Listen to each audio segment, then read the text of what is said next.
Thara was old. It was older than most civilizations that walked its halls.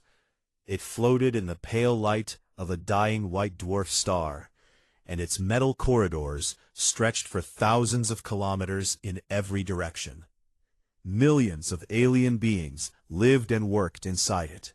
At its heart sat the Galactic Council Chamber, a vast, circular room carved from black stone, where representatives of 43 species decided the fate of the known galaxy. On this particular day, the chamber was full. Every seat was taken. Diplomats, warlords, scholars, and traders from across 100 star systems had gathered, because something unusual was happening. A new species had arrived. They called themselves humans. The Earth vessel Horizon's Edge had docked at Anthara's outer ring 6 hours earlier. It was a small ship. Compared to the massive cruisers and carriers that filled the station's ports, it looked like a toy. The aliens who saw it pass through the docking gates had stared at it, with a mixture of curiosity and amusement. Some had laughed openly. Now, the human delegation walked through the council chamber's main doors. There were 5 of them. At the front was Shin Jungwoo, Earth's first diplomatic envoy to the galactic community. He was a tall man, with a calm face and careful eyes.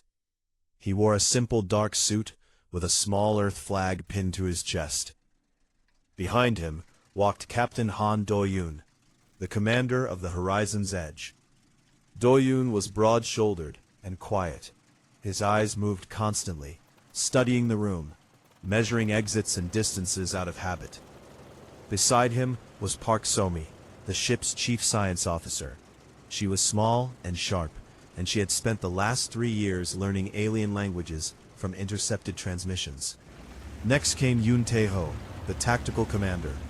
He was a soldier, and he looked like one. His back was straight, his jaw was tight, and his hands hung loose at his sides, always ready. Last was Baek Nari, the ship's engineer. She had grease under her fingernails and a quiet confidence in her step. The 5 humans walked down the long central aisle of the chamber. On either side, alien beings of every shape and size watched them pass. Some were tall and thin like glass. Some were short and heavy like boulders. Some floated, some crawled. Some had no bodies at all and existed only as shimmering fields of light. None of them looked impressed. Jungwoo reached the speaking platform at the center of the chamber. He looked up at the Elder Council, the 12 most ancient and powerful species in the galaxy, seated on a raised tier above him. At the center sat Orvon, the council elder. Orvon was a crystalline being, over 4 meters tall, with a body that looked like it was made of living ice. Light passed through him and scattered in rainbow patterns across the walls. He was over 12,000 years old. Jungwoo bowed respectfully. He took a breath. Then he spoke. "Honored members of the Galactic Council," he said. His voice was steady. "I am Shin Jungwoo, representative of the planet Earth and the human species. We come in peace. We come with respect. And we come to formally request membership in the Galactic Accord." Silence. Then from the far left of the elder tier, a sound. It was laughter. It came from Dreth, the warlord admiral of the Kalith Dominion. Dreth was massive, a reptilian creature with dark red scales and 4 arms, each one thick with muscle. His teeth were long and sharp, and when he laughed, the sound was like rocks grinding together. "Membership?" Dreth said.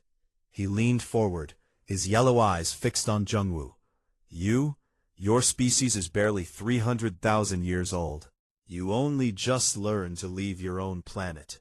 My people were conquering star systems when yours was still living in caves and eating raw meat." He spread all 4 arms wide. "You are Tier 9, the lowest of the low.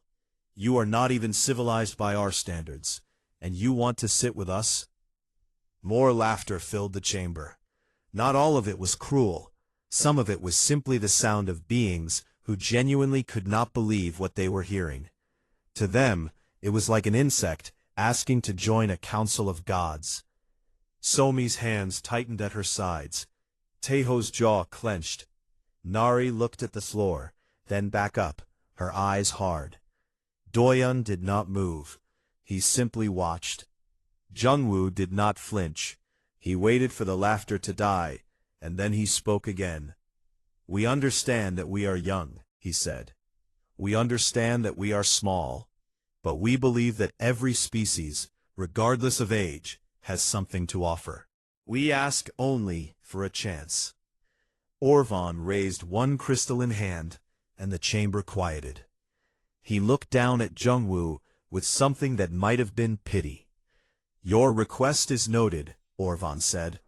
His voice was deep and musical, like wind through a glass canyon. "But the accord has requirements. A species must demonstrate stability, technological maturity, and cultural significance. Your people have not yet met these thresholds. I am sorry." That was the end of it. No vote, no debate. Just a polite rejection from a being who had been alive since before humans invented writing. The human delegation turned and walked back up the long aisle. The aliens watched them go. Some had already lost interest. Others whispered to each other in languages Somi could only half understand. But in the farthest corner of the chamber, in an alcove so dark it seemed to swallow light, something stirred. It was called the Pale One. No one knew its real name. No one knew what species it had once been. It was ancient, so ancient that even Orvan spoke of it with reverence. It had sat in that alcove for centuries, silent, unmoving, watching the galaxy pass by with eyes that had seen more than any living thing. Now, for the first time in 1,000 years, it moved. Its head turned slowly, and its pale, empty eyes followed the 5 humans as they walked toward the exit. It watched them until they were gone. Outside the chamber, the humans walked in silence. The humiliation sat heavy on all of them. Teho's fists were clenched. Sami's eyes were wet, though she would never admit it. Then footsteps behind them. Quick, light footsteps. They turned. A small alien was hurrying toward them. She was young, barely adult by her species standards, with soft blue skin and wide, dark eyes. Her name was Lumi, and she was an aide to the council. She stopped in front of Jungwoo, slightly out of breath. "I should not be telling you this," she said quietly. "But something happened in there that has not happened in a very long time. The Pale One watched you. It has not watched anything in 1,000 years." She paused, her dark eyes serious. "I do not know what it means, but I think you should be careful, and I think you should not give up." Then she turned and hurried back the way she had come, leaving the 5 humans standing alone in the cold metal corridor of a station that did not want them. Doyun looked at Jungwoo. Jungwoo looked back. Neither of them said a word, but something passed between them, something quiet and stubborn and very, very human. 3 weeks passed after the humiliation at the council. The humans returned to their small corner of the galaxy and tried to continue with their lives. Colony Maru, a mining settlement on a cold, rocky world near the edge of human-explored space, kept digging. 40,000 people lived there. Miners, engineers, teachers, children. It was not an important place by galactic standards. It did not have rare minerals or strategic value. It was just a small town on a small planet, full of ordinary people trying to build something. That was why Dreth chose it. The Caliph Dominion Warfleet arrived without warning. 19 warships dropped out of faster-than-light travel and took positions around Colony Maru's planet. Each ship was enormous, dark red, covered in heavy armor, bristling with weapons. The smallest of them was 10 times the size of the Horizon's Edge. Dreth himself commanded from the lead vessel, the Crimson Throne. He opened a wideband transmission that every human in the colony could hear. His voice filled every speaker, every screen, every communication device on the planet. "Humans," he said, "this world now belongs to the Caliph Dominion. You have 6 hours to evacuate. Take nothing. Leave everything. If even one human remains on this planet after 6 hours, we will cleanse it." This is not a negotiation. The transmission ended. The people of Colony Maru stood frozen in their homes, their workplaces, their schools. 40,000 people, 6 hours. They did not have enough transport ships to evacuate everyone in 6 hours. They did not even have enough for half. The distress signal went out immediately. It traveled at the speed of light, bouncing through relay stations, reaching every human ship and outpost within range. The closest vessel was the Horizon's Edge. Captain Han Doyan received the signal on his bridge. He read it once, then he looked at his crew. Park Somi was already running calculations. Her face was pale. 19 warships, she said quietly, all Tier 3 military grade. We are 1 frigate. She did not finish the sentence. She did not need to. Yun Taeho stood at the tactical console. He said nothing. He simply began loading weapons. Every missile tube, every energy cannon, every defensive system the ship had. He worked calmly and efficiently, like a man getting ready for a day at work. Big Nari was in the engine room. When the signal came through, she put down her tools, closed her eyes for 3 seconds, and then started rerouting power. She pulled energy from lights, from heating, from every non-essential system on the ship, and pushed it all into the shields and engines. The corridors went dark. The air grew cold. But the ship was as strong as she could make it. Doyan opened a channel to the Caliph fleet. "This is Captain Han Doyan of the Earth vessel Horizon's Edge," he said. His voice was calm. Not brave calm, not pretending calm, just calm. The calm of a man who had already made his decision. Colony Maru is a human settlement. These are our people. We are not leaving. Dreth's face appeared on the screen. The Warlord Admiral looked amused. "1 ship," he said, showing his teeth. "You bring 1 ship against 19. Is this courage, human, or is it stupidity?" "Come find out," Doyan said, and cut the channel. Far away, on Anthara, Shin Jung-woo was running. He had received the same distress signal, and he was running through the metal corridors of the station world toward the council chamber. He burst through the doors, breaking every rule of diplomatic behavior, and shouted for the council's attention. "The Caliph Dominion is attacking a human colony," he said, breathing hard. 40,000 civilians, women, children. They have 6 hours. I am asking, I am begging, this council to intervene. The chamber stirred. Diplomats looked at each other. Some looked concerned. Most looked uncomfortable. Orvan, the elder, raised his crystalline hand for silence. He looked at Jung-woo with those ancient, light-filled eyes. "I understand your distress," Orvan said slowly. "But the territory in question is unregistered. Under Galactic Accord law, any Tier 3 or higher civilization may claim unregistered territory. The Caliph Dominion is within its legal rights." "Legal rights?" Jung-woo's voice cracked. "There are children on that planet." Who fucking cares? "I am sorry," Orvan said, but meaning it was not enough. Jung-woo looked around the chamber. 43 species.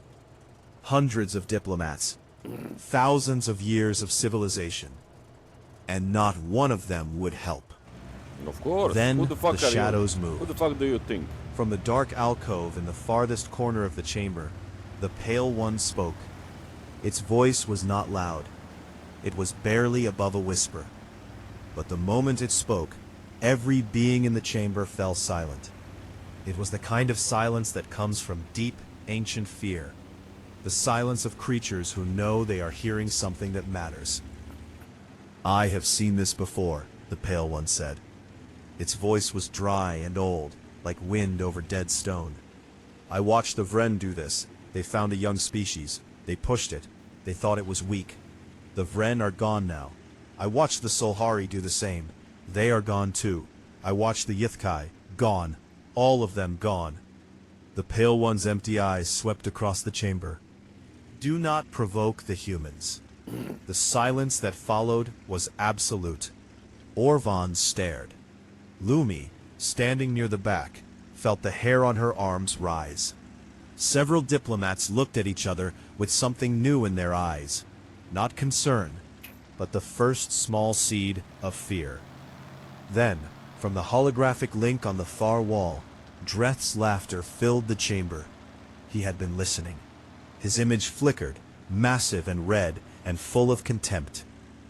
The Pale One speaks riddles, Dreth said. I do not fear riddles, and I do not fear humans. He cut the link. Jungwoo stood alone on the speaking platform, surrounded by silence. No one moved to help. No one spoke. The Pale One had already retreated into its shadows. Back at Colony Maru, the evacuation had begun. Transport ships were loading as fast as they could. Families were separated. Parents put children on ships and stayed behind because there was no room. People carried nothing. They just ran. Above them, the horizon's edge moved into position between the colony and the Caliph fleet. One small ship. One thin line between 19 warships and 40,000 lives. On the bridge, Doyun sat in his captain's chair. Somi stood beside him, her data screens showing numbers that all said the same thing. They could not win this fight. Taeho was at his station, weapons armed and ready. Nari's voice came through the intercom from the engine room. Shields at maximum. Engines ready. I gave you everything I have, Captain. Doyun nodded slowly. He looked at each of them. These people. His people. All hands, he said, his voice carrying through every speaker on the ship. Battle stations. Our job is simple. We buy time. We keep them away from those transports for as long as we can, and we make them remember our names. He paused. It has been an honor. The Caliph fleet began to move. 19 warships, weapons glowing, advanced toward Colony Maru, and the horizon's edge flew forward to meet them, alone. The first Caliph's shot missed. The second did not. The horizon's edge shook violently as the energy blast struck its forward shields. Alarms screamed. Lights flickered. Nari grabbed a pipe in the engine room to keep herself from falling, and immediately began rerouting power to fill the gap in the shield grid. Shields holding, she reported, barely. On the bridge, Captain Han Doyen did not waste a single second. He pushed the ship forward, not away from the Caliph fleet, but directly into it. Full speed, he ordered.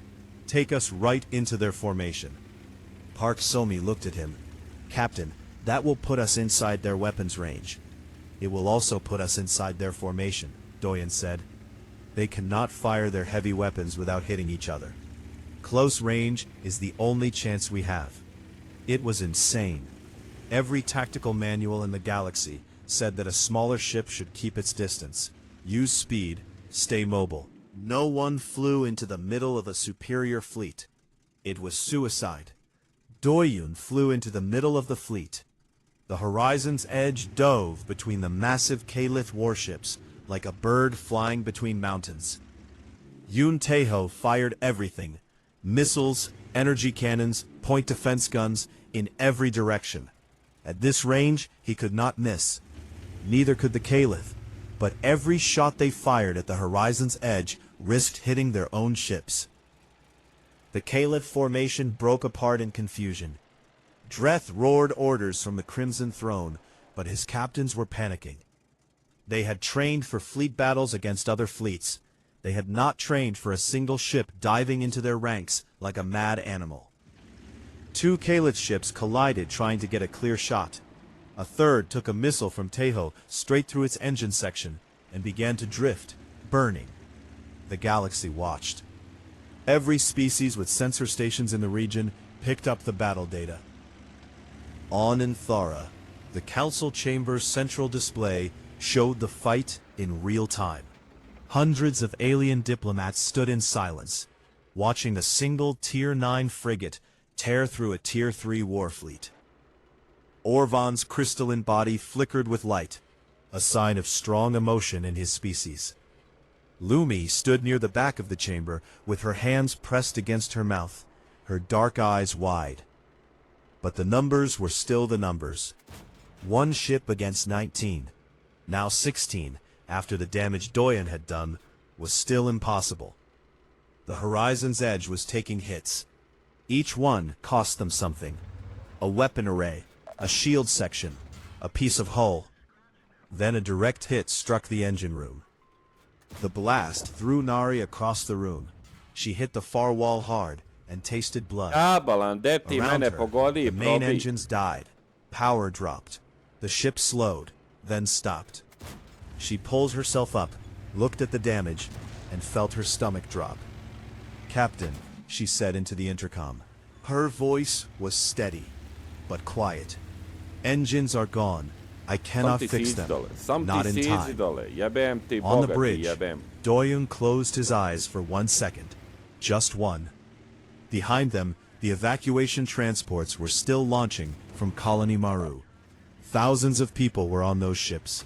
Thousands more were still on the ground, waiting. "How long until all transports are away?" he asked. Somi checked her screens. 20 minutes, maybe more. 20 minutes, with no engines, surrounded by 16 warships. Doyen opened his eyes. "Teho," he said, "I need a path to the Crimson Throne." Teho looked at him. For a long moment, the tactical commander said nothing. Then he understood. "You want to ram it," Teho said. "I want to put our ship inside their flagship," Doyen said. "We still have maneuvering thrusters. Enough for one burn. If we lodge ourselves in their hangar bay, they cannot move, they cannot command, and their fleet loses its head. And then you take a boarding team inside." "A boarding team?" Teho repeated. "On foot, inside a Caliph warship." "On foot," Do-Yun confirmed. Teho smiled. It was not a happy smile. It was the smile of a man who had been waiting his whole life for something exactly this impossible. "Give me 10 volunteers," Teho said. He got 40. Nari used the last of the maneuvering fuel to aim the Horizon's Edge at the Crimson Throne. The crippled frigate drifted forward on one final burn, picking up speed. The Caliph fired at it, but at this range and angle, most shots missed or struck glancing blows. The Horizon's Edge hit the Crimson Throne's hangar bay at full sublight speed. The impact was tremendous. Metal screamed against metal. The frigate's nose crumpled, then punched through the hangar doors, then kept going. The Horizon's Edge burying itself in the belly of the Caliph flagship like a knife in flesh. The Crimson Throne's engines flickered and died. On the council chamber display, every alien watching saw a Tier 9 ship physically embedded in a Tier 3 flagship. Nobody laughed this time. Teho moved fast. He had his team ready. 40 humans in light combat armor, carrying rifles, grenades, and cutting tools. They poured out of the Horizon's Edge through the torn metal of the hangar bay and into the Crimson Throne. The inside of a Caliph warship was not built for humans. The corridors were too wide, the ceilings too high, the air too hot. Everything was dark red metal and sharp edges. And it was full of Caliph soldiers, each one twice the size of a human, with 4 arms and natural armor plating on their skin. It did not matter. Teho's team fought through the corridors with a speed and aggression that the Caliph had never faced. Humans were smaller, yes. Weaker, yes. But they were fast. They communicated constantly. Short, sharp words, hand signals, a coordination that came from something deeper than training. They covered each other.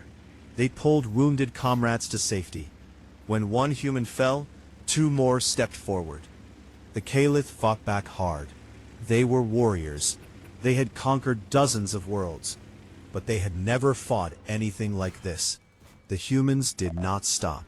They did not slow down. When they ran out of ammunition, they used their rifles as clubs. When their rifles broke, they used their knives. When their knives were lost, they used their hands. On Anthara, Orvan turned to the Pale One. The Elder's voice was barely a whisper. "What are they?" he asked. The Pale One's ancient eyes were fixed on the display. It watched the humans fighting through the corridors of the Crimson Throne. It watched Teho kick open a sealed door. It watched a wounded soldier drag herself forward with one arm to keep firing. It watched all of it. Then it spoke. Fuck me. "They are the only Fuck me. species I have ever seen that runs toward danger," the Pale One said. "Not for territory, not for power, not for resources. Doyun is dying in that ship. He knows this. He has known since the moment he flew forward. He does not fight because he believes he can win. He fights because 40,000 people behind him cannot fight for themselves." The Pale One paused. The chamber was completely silent. "Every species in this council conquers for gain," it continued. "Humans fight for each other.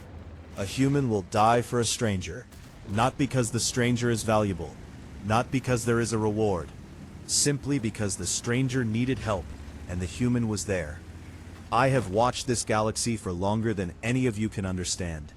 I have seen empires rise and fall. I have seen species that could destroy stars, and none of them, not one, were as dangerous as a species that has decided something is worth dying for." Its pale eyes swept the chamber one final time.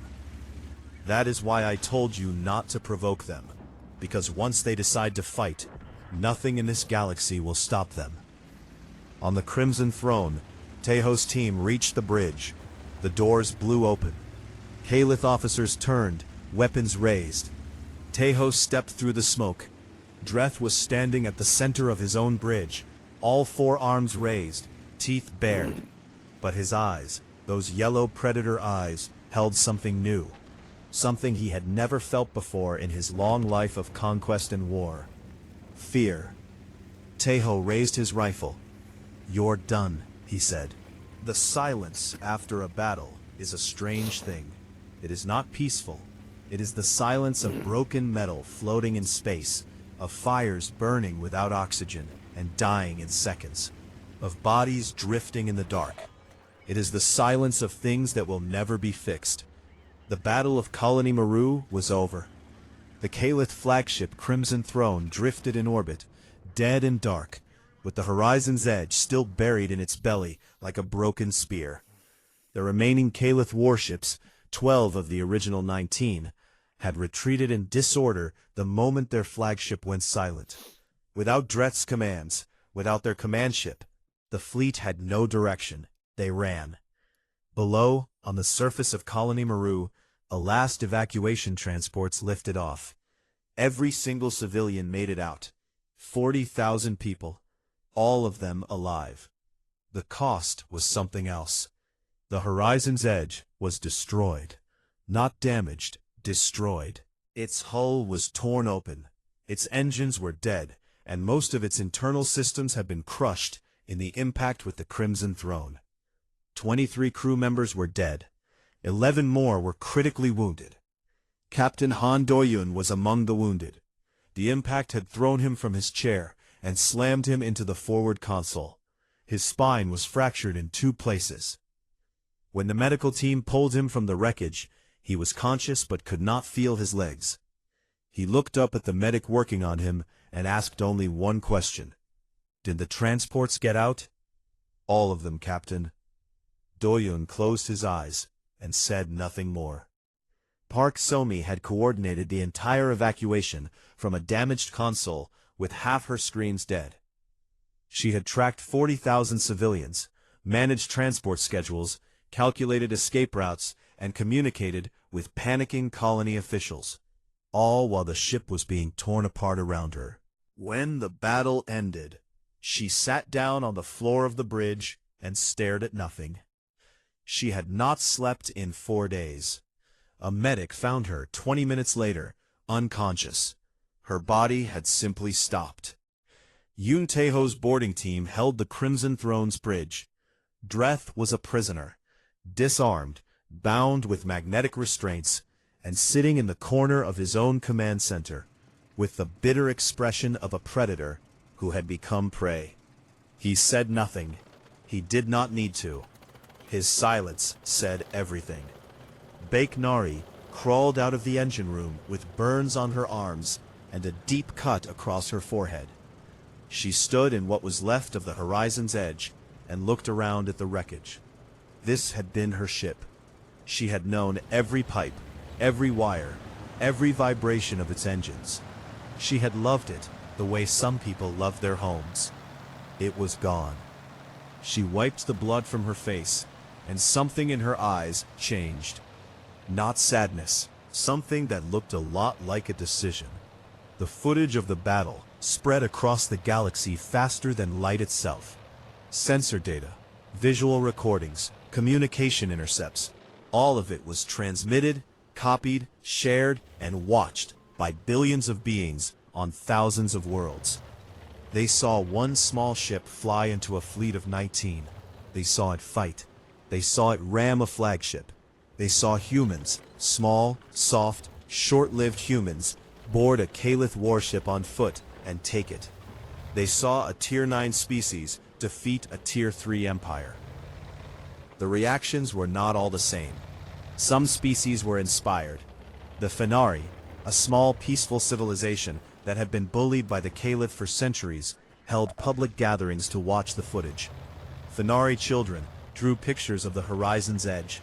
The Uthran, another young species that had been denied council membership, sent a quiet, encrypted message to Earth's communication network. It said simply, "We saw. We remember." Other species were afraid. The Caliph were not the only aggressive empire in the galaxy. The Drothar hegemony, the Vest Collective, the Iron Chorus, all of them watched the footage and felt something uncomfortable. If humans could do this with one ship, what would they do with 100? On Earth, the reaction was immediate and united. The governments of Earth had spent decades arguing with each other about space funding, military priorities, and colonial policy. That ended in one day. The footage from Colony Maru was played on every screen on the planet. People saw their own kind, miners, engineers, soldiers, ordinary people, fight against impossible odds to protect strangers. Within 1 week, the United Earth Council approved the largest military construction program in human history. Not one ship, not 10 ships, 74 warships, a full fleet, built from scratch, designed from the ground up, using everything humanity had learned from the battle. Nari led the engineering effort. She did not sleep much. She did not need to. The anger inside her was better than sleep. She had lost her ship, her crewmates, and her captain's legs. She was not going to lose anything else. She did not build copies of the horizon's edge. She built something new, something that carried a lesson she had learned at Colony Maru, that a human ship's final moment could be its most powerful. She designed a reactor system she called the Promise. If a ship was going to die, its crew could trigger an override. The reactor would overload and detonate with the force of a small star.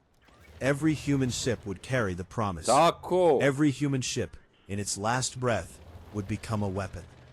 It was a terrible thing to build. Nari knew that. She built it anyway. On Anthara, Shin Jung-woo returned to the council chamber. But this time, he was not asking for a seat. He was not begging. He stood on the speaking platform and looked up at the Elder Council with the face of a man who had watched his people bleed while the galaxy did nothing. Earth will defend its people, he said, wherever they are. If the Galactic Accord cannot protect human lives, then humans will protect human lives. This is not a threat. It is a fact. He turned and walked out. Orvan watched him go. The elder was troubled. He had lived for 12,000 years, and he recognized the look in Jungwoo's eyes. It was the look of a species that had been pushed past a line, Yes. pushed into something new. Quietly, privately, Orvan began reaching out to other species, the Fenari, the Uthrin, others, small young civilizations that had watched Colony Maru and felt something stir inside them. Hope, maybe, or courage, or simply the idea that things did not have to stay the way they were. Then something unexpected happened. The Pale One requested a private meeting with Jungwoo. In all of recorded galactic history, the Pale One had never requested a meeting with anyone. Jungwoo came alone to the dark alcove in the council chamber and stood before the ancient being. The Pale One looked at him for a long time. Then it spoke, and what it said changed everything Jungwoo understood about the galaxy. "I am not merely old," the Pale One said. "I am the last survivor of the first civilization. My people existed before this galaxy had its current shape. Billions of years ago. Everyone I knew is dust. Every world I loved is gone. I have watched every empire that followed, thousands of them, rise and fall. I have seen more death than you can imagine." It leaned forward, and its pale eyes held Jungwoo's. "In all that time, I have never seen a species like yours. You are not the strongest. You are not the smartest. You are not the oldest. But you are the most relentless. You bond with anything, with animals, with machines, with strangers you have never met. You will die for people who cannot repay you. You strap fire to your backs and ride it into empty space, because you are curious about what is out there." The Pale One paused. "I told the council not to provoke you, but I did not say it to protect you, Jungwoo. I said it to protect them, because this galaxy has forgotten what happens when it gives a species like yours a reason to fight." Jungwoo stood in the darkness, listening, and felt the weight of those words settle into his bones. Far away, in the deep red heart of Kalit space, the Dominion High Command gathered in secret. Dreth was captured, yes. The Crimson Throne was lost. But the Kalith were not a species that accepted shame. They did not negotiate. They escalated. The full Kalith war machine began to move. Not a fleet this time, an armada. 10,000 warships, drawn from every corner of the Dominion, carrying the combined military power of a civilization that had been conquering worlds for 2 million years. They pointed it all at Earth. And they began to march. They came out of the dark like a tide. 10,000 Kalith warships dropped out of faster-than-light travel at the edge of the Sol system. They filled the sensor screens of every human station, every satellite, every ship. The readings were so dense that the computers could not separate individual vessels. They just showed a wall of red, stretching from one side of the display to the other. It was the largest military force the galaxy had seen in 5,000 years. The Kalith had emptied their empire for this. Every ship, every soldier, every weapon. Their orders were not complicated. They were going to burn Earth until nothing was left. Not a city, not a person, not a memory. Humanity's fleet, 74 ships, built in desperate haste over the past months, formed a defensive line near the orbit of Mars. 74 against 10,000. The math was terrible. On the bridge of the newly built flagship Undying Soul, Captain Han Do-yoon sat in his command chair. He was in a wheelchair now. His legs were dead below the waist, and they would stay that way. The doctors had told him he should not be here. He had ignored them. His uniform was pressed, his eyes were clear. He was exactly where he needed to be. Park So-mi stood at the science station beside him. She had not fully recovered from the exhaustion of Colony Maru, and there were dark circles under her eyes that might never go away. But her hands were steady on her console, and her mind was sharp. Yoon Tae-ho commanded the vanguard, the first 12 ships in the formation, the ones that would take the initial wave. He sat on his own bridge, calm and focused, his weapons already armed. Baek Nari was aboard the Undying Soul, in its engine room. She had built this ship with her own hands. She knew every bolt, every wire, every hidden system, including the Promise. Every ship in the fleet carried it. Every captain knew what it meant. If your ship was dying, you could take the enemy with you. It was the most human weapon ever built. A final act of defiance. A refusal to die quietly. Doyen opened a fleet-wide channel. His voice reached every ship, every crew member, every person in the line. "This is Captain Doyen," he said. "I will not give you a long speech. You know why we are here. You know what is behind us. Earth, our home, everyone we have ever loved. I cannot promise we will survive today, but I can promise you this. They will not get past us without paying a price that this galaxy will remember for 10,000 years." He paused. "Make them remember." The Caliph advanced. The space between the two forces shrank. Weapons charged. Targeting systems locked. For one long, terrible moment, the entire Sol system held its breath. Then the sky caught fire. The first wave hit Taeho's vanguard like a hammer. Caliph weapons lit up the darkness. Thousands of energy beams and missile salvos converging on 12 human ships. Taeho's formation scattered and reformed, moving through the incoming fire with a coordination that no alien species could match. Humans talked to each other constantly in battle. Short words, quick adjustments, instinctive cooperation. They fought as a single organism. But 12 ships against 10,000 was not a battle. It was a delay. Taeho lost his first ship within 4 minutes, then a second, then a third. Each time a human vessel died, its reactors screamed, and the Promise activated. The ship detonated in a blinding explosion that swallowed nearby Caliph warships in a sphere of nuclear fire. The Caliph had not expected this. They had expected defeated ships to drift and die. Instead, every human death was a bomb. The main fleet engaged. 74 ships against the full weight of the Caliph armada. The humans used every trick they had. They flew in close where Caliph heavy weapons were useless. They targeted engines and weapon systems instead of trying to destroy entire ships. They drew enemy fire toward their own shields to protect weaker vessels. When a ship lost its weapons, its captain turned the bow toward the nearest enemy and accelerated. The Caliph kept coming.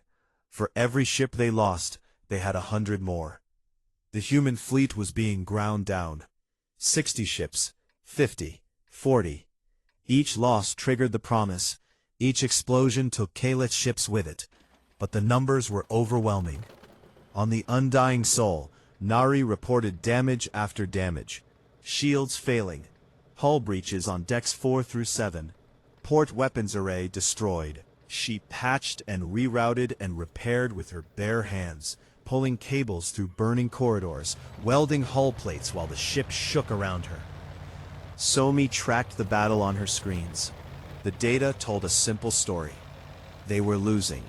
Slowly, painfully, bravely, but losing. The Caliph would reach Earth within the hour. Doyun gripped the arms of his wheelchair. His ship shuddered under another impact. Around him, his crew kept fighting. Nobody ran. Nobody asked to surrender. They just kept working, kept firing, kept flying. 30 ships left, then 25. Then the sensors screamed. Not an attack, something else. New contacts, hundreds of them, dropping out of faster-than-light travel behind the Caliph fleet. Somi stared at her screen. Her hands trembled. "Captain," she said. Her voice cracked. "Captain, it is not just us anymore." The Galactic Coalition fleet arrived like a sunrise. Orvan led them. The ancient elder had spent weeks calling in every favor, every debt, every promise owed to the Council in 12,000 years. And he had not done it alone. Lumi, the young aide who had whispered a warning to the humans on their first day at Anthara, had personally transmitted the footage of Colony Maru to every inhabited world in the galaxy. She had attached a single message to every transmission. Today it is the humans. Tomorrow it will be you. The Fenari came. Small, gentle beings who had never fought before, but who had watched the humans fight for strangers and decided that they could do the same. The Uthrin came. The Dren came. The Savi came. Species that had spent centuries avoiding conflict, hiding from empires, keeping their heads down. They came because they had seen something at Colony Maru that they had never seen before, a people who would die for someone else, and they had decided that such people were worth dying for in return. Over 300 ships, not as powerful as the Caliph individually, but together with the humans, it was enough. The coalition fleet hit the Caliph from behind. The armada, already bleeding from the human defense, found itself caught between two forces. The formation that had seemed so overwhelming began to crack. Tejo, down to his last 4 vanguard ships, laughed out loud when he saw the coalition fleet on his sensors. He turned his ships around and dove back into the fight. The Caliph's supreme commander, Dreth's replacement, a veteran admiral named Korath, watched his tactical display turn from red to chaos. Ships burning on 2 fronts, communications breaking down, captains calling for orders that he did not have. He gave the order to retreat, but it was too late for clean retreats. The coalition fleet and the human survivors closed in from both sides. The Caliph armada shattered. Ships fled in every direction. Some surrendered. Some fought to the end. Most simply ran, their engines burning bright as they fled back toward Caliph space. The Battle of Sol was over. Humanity survived. 3 weeks later, the Galactic Council reconvened. The chamber on Anthara was full again, but it looked different now. There were more species present, more voices, more chairs.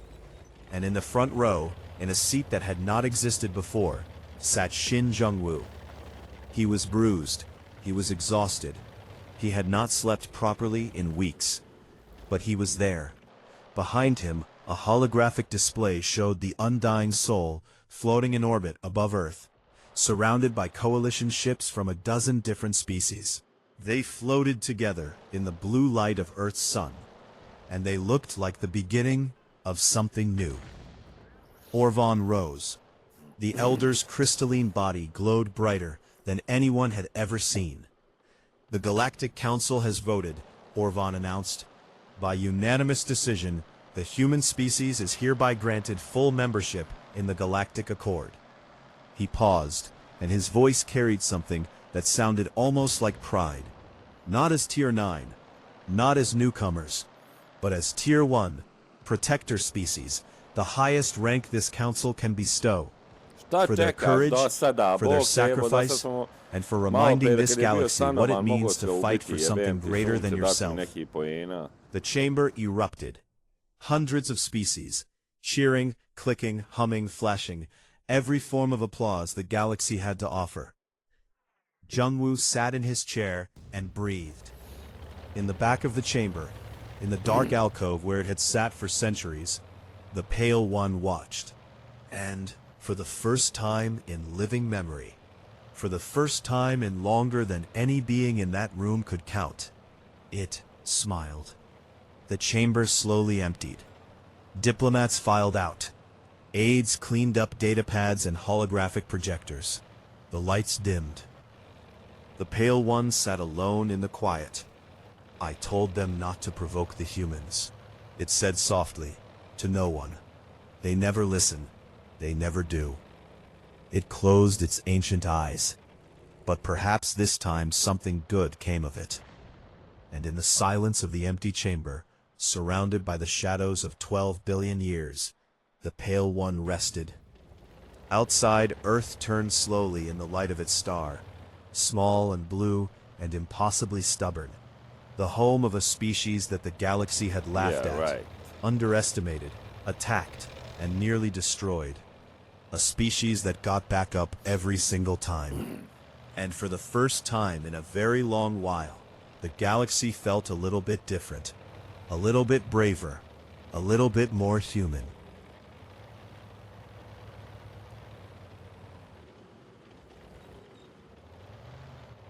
Don't bullshit me. The chamber was enormous. It stretched. Da nije bilo pomoći, popušili bi, znači, sve. Kao inače, kako to ide. Nisu ni prvi ni zadnji koji su očišćeni.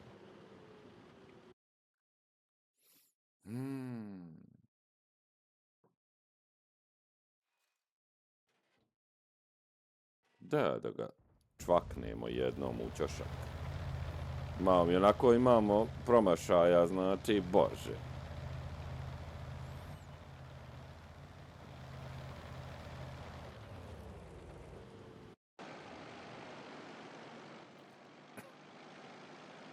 Zanimljivo.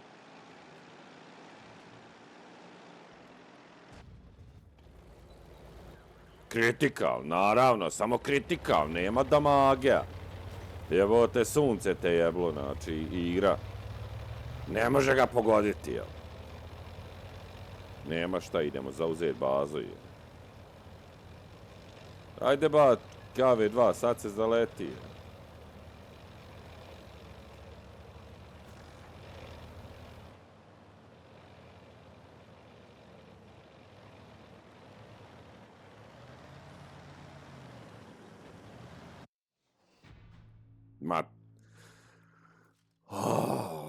Ba, dobro je. Barem pobjeda, ako ništa drugo.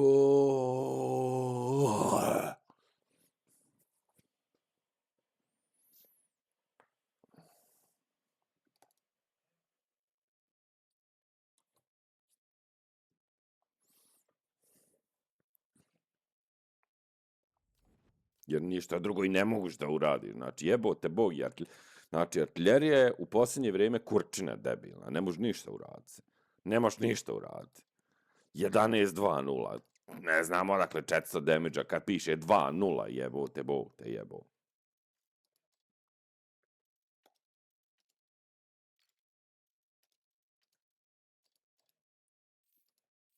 I sada 60.000.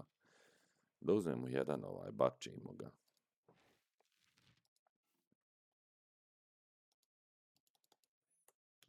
Escape? Zašto Escape jebeni ne radi tu? Jebote, sunce debilno. Ne radi Escape vamo, ne radi tamo Escape, ne radi nigdje Escape. Postalo debilana od igre, ne znam mislim da je ovo vrijeme da se da se rastajemo, znači, to je to. Ovo je zadnja partija, znači, nabiješ na kurac igru i sve, znači, jebeš im mater i doviđenja.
Da, vidimo, znači, ovaj će video da bude tek u maju, a sad je 20. februar. Vidjet ćemo, znači, za u sljedećih par dana da li da ili da ne da. Znači, da li da uopšte se zajebavamo, da igramo, nastavljamo ovo se zajebavati, snimati videe, jer od toga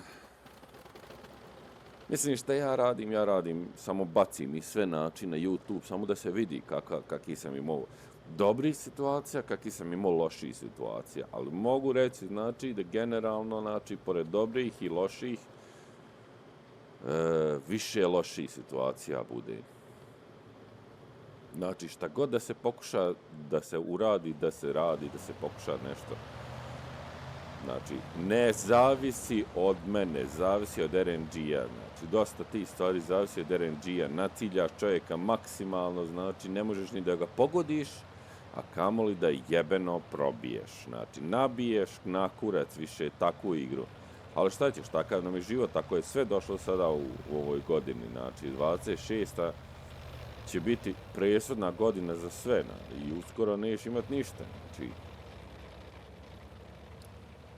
RNG, random, znači nema ovo sam snimao ovu drugu igricu Disciples, kampanju, naći tako isto neku sada opet igricu, znači da vidim imali dobre kampanje i da se zabavljam i šta će biti, kako će biti i zašto opet duguljasto bude tu, znači nemoj me jebava da bude duguljasto kada ne bude duguljasto, kada treba da bude tu pogodak. Jel ja mogu da vidim da li mogu tamo da ga gađam? Naravno da ne mogu, gdje što moći Bog te.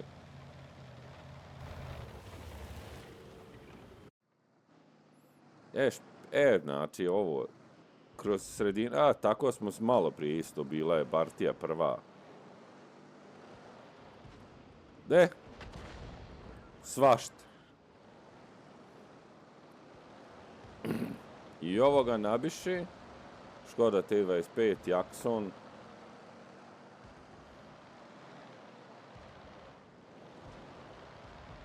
A pa svi su tu. Ćao, zdravo. Da ima da li će me spotati ili neće spotati, ja ne želim uopće da se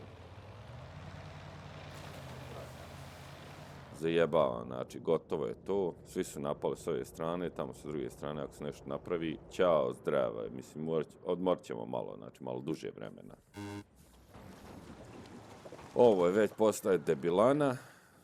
Ja zavisim od 9 majmuna, znači sad je trenutno 9, ili tako. 1, 2, 3, 4, 5, 6, 7, 8, 9. 1, 2, 3, 4, 5, 6, 7, 8, 9. 10. sam ja majmun koji zavisim od ostali majmuna. Ništa, naći ćemo nekog igricu sa kampanjicom, pa ćemo se sa njom igrati i ćao, zdravo. Ovo nema smisla više. Bez veze raditi, bez veze ovo se radi sve. Bez veze, znači nema efekta, nema ništa. 2, 4, ljudi su ovamo krenuli, KV2 ide van zaštite, naravno da će ga rastočiti. Ovdje su i sačekali, pobili, znači njih 2, 3, a svi su tu bili.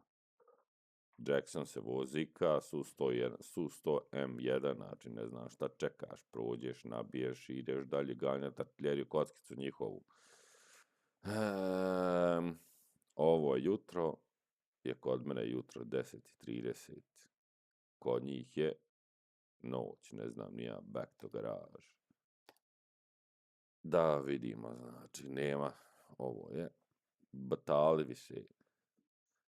Randomi, budalaštine, dogodovštine, idemo lagano da izbrišemo akauntove, vidjet ćemo, znači, kasnije šta će biti, ali nema potrebe da se, znači, 28 partija, 9 pobjeđeni, 5000, znači, ovo je najgore što sam imao ovdje, znači, 28 partija, 9 pobjede, 5000 kad igraš kockicu, a kockica ne može da pogodi, iako naciljaš maksimalno, znači, naciljaš, znači, sa 8000 i nešto palo na 7500 ratinga.